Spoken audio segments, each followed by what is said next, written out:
Royal icing is a wonderful thing. It's a deliciously sweet frosting that you can use to decorate cookies. You could even use it as a glue. It's like cake decorator glue to put this tissue paper made out of sugar onto a cake. You can also use it to decorate an entire wedding cake. Here I dyed it chocolate brown to create this textile pattern. It uses very few ingredients and it's super easy to make.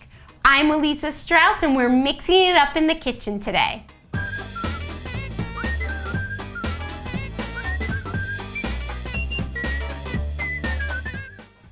We're all set to make our royal icing.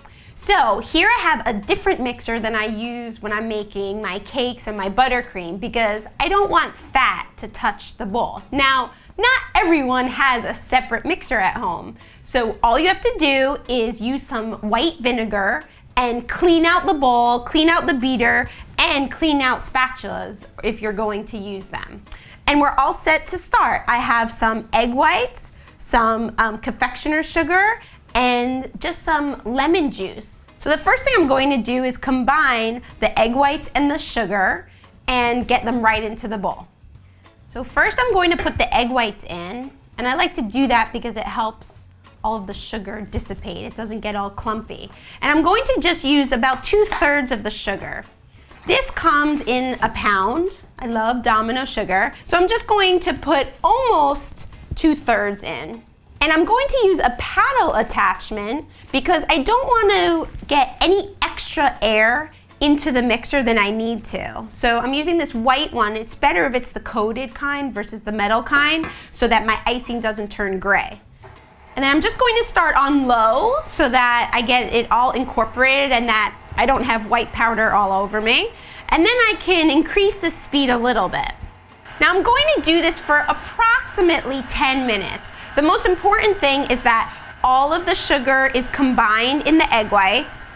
And I don't want to overbeat it because I don't want any of that extra air incorporated because that can make the icing really brittle.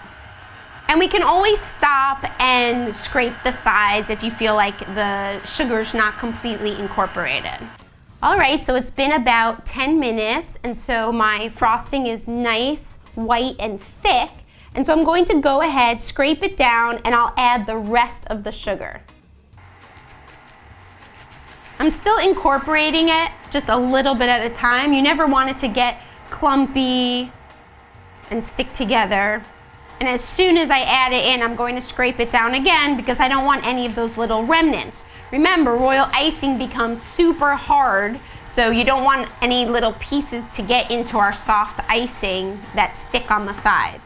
So before it completely comes together,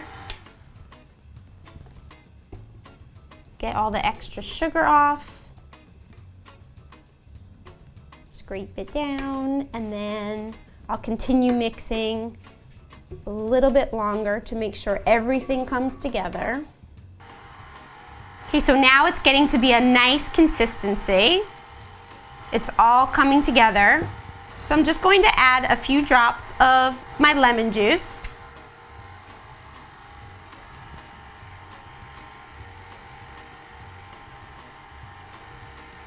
And so I just start with about 5 drops. And then you can see it has this nice glossy look. And if you want it to be a little thicker, then you can just add some more confectioner's sugar. If you want it to be thinned out, then just use more of the lemon juice. And even once you start working either on your cake or your cookies, you can add a little bit of water, or people have used a little bit of egg whites if that's what you're using. Ta-da! So it's super simple.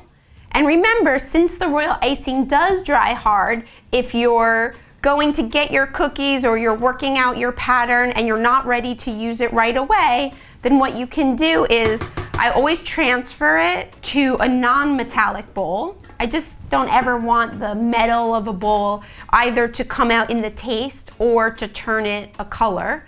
And the other thing is that I always want to keep it nice and moist. So some people like to put down a piece of plastic on it. I don't find that's necessary, but I do take a damp towel and I cover it once I'm ready to use it and I need a little bit of extra time. See, that wasn't so bad. Now you have a great recipe for royal icing that will decorate all of your delicious cookies and keep all of your cakes nice and secure. All the ingredients are listed down below, and don't forget to subscribe so you don't miss out on any video. Last week we gave you a great recipe for cookies, and this week you have the icing so they can all come together. Next week we have another treat in store for you. I'm Elisa Strauss, and we're mixing it up in the kitchen today.